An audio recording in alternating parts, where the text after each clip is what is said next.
तुम्हाला पण क्रिएटिव्ह रांगोळी काढायला आवडते का? पण कामात व्यस्त असल्याने वेळ मिळत नाही?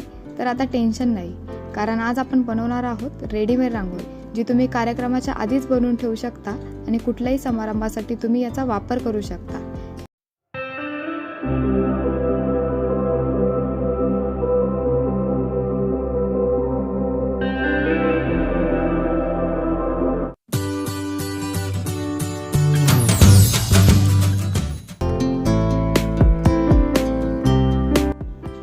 इथे मी पहिले फुलांची नक्षी बनवून घेत आहे. जर तुम्हाला ही नक्षी बनवायला अवघड वाटत असेल तर तुम्ही रेडीमेड नक्षीची प्रिंटही वापरू शकता. त्यासाठी तुम्ही ती फुलांची डिझाईन गुगलवरून डाउनलोड करू शकता.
नक्षी बनवून घेतल्यावर तुम्हाला ती एका ट्रान्सपरंट प्लास्टिक पेपरवर ट्रेस करून घ्यायची आहे.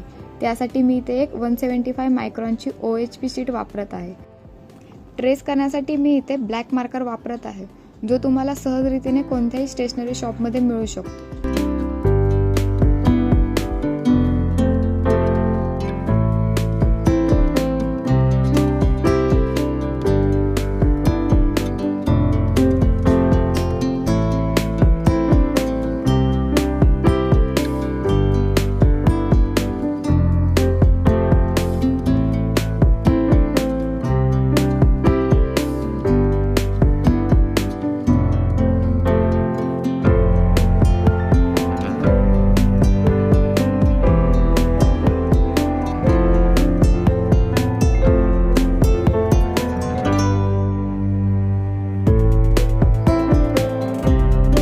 ट्रेस करून झाल्यावर ती शीट एका कागदावर आपण चिटकून घेऊ.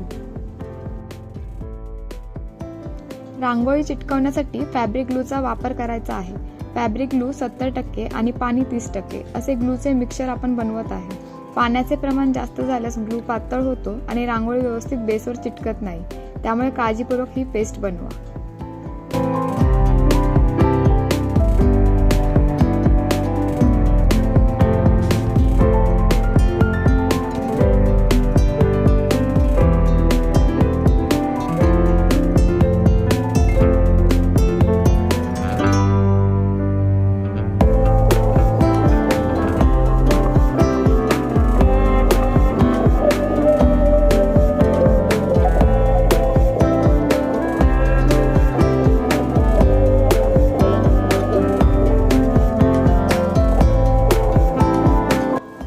थोड्या भागावर ही पेस्ट लावून वरून रांगोळी टाकायची आहे.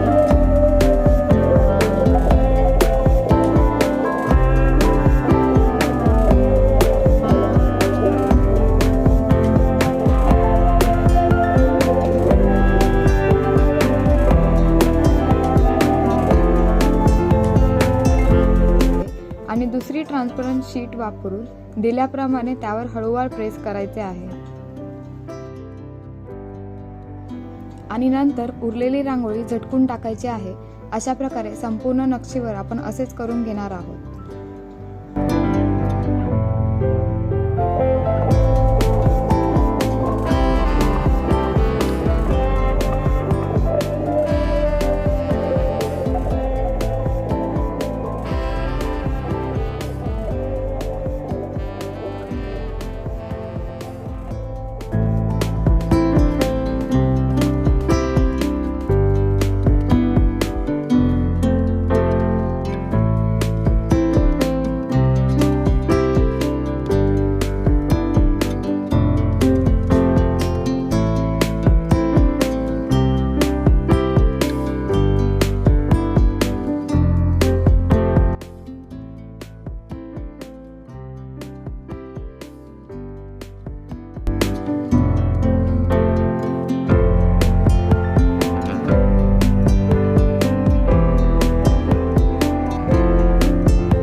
आता आपण हे कमीत कमी 30 मिनिटं वाळण्यासाठी ठेवूयात। 30 ते 45 मिनिटांनी आपण पुन्हा तीच प्रोसिजर वापरून दुसरा लेअर अप्लाय करणार आहोत। हा लेअर सुकण्यासाठी आपण 30 ते 45 मिनिटं ठेवणार आहोत।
दुसरा लेअर सुकण्यासाठी आपण 30 ते 45 मिनिटे पुन्हा ठेवणार आहोत.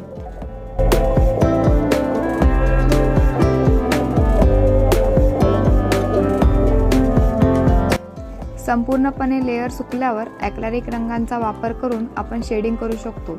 फुलांच्या पाकळ्यांना बाजूने गुलाबी आणि मध्ये जांभळ्या रंगाची शेड अप्लाय करायची आहे.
आणि पानांसाठी इथे मी डार्क हिरव्या रंगाने मधला भाग रंगवला आहे.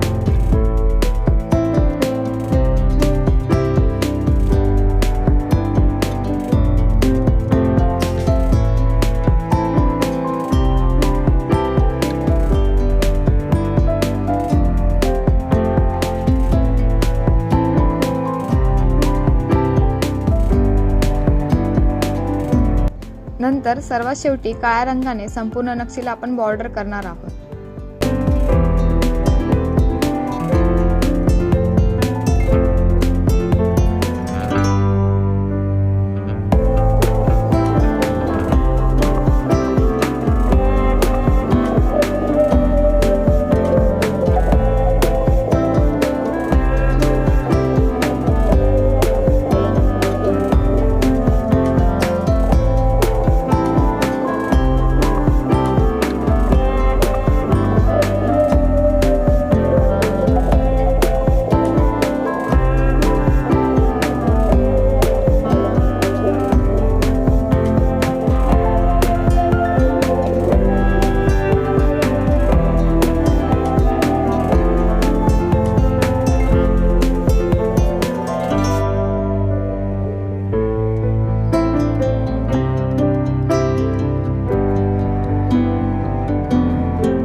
यानंतर या नक्षीचा आकार कात्रीने व्यवस्थित कापून घ्यायचा आहे.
अशा प्रकारे ही रेडीमेड रांगोळी तयार झाली आहे. ही तुम्ही आता कोणत्याही कार्यक्रमासाठी वापरू शकता. तसेच एकदा वापरून झाल्यावर पुढच्या कार्यक्रमासाठी स्टोअर करून ठेवू शकता. कशी वाटली ही कल्पना मला नक्कीच कमेंटमध्ये कळवा आणि चॅनलला लाईक, शेअर आणि सबस्क्राईब करायला विसरू नका.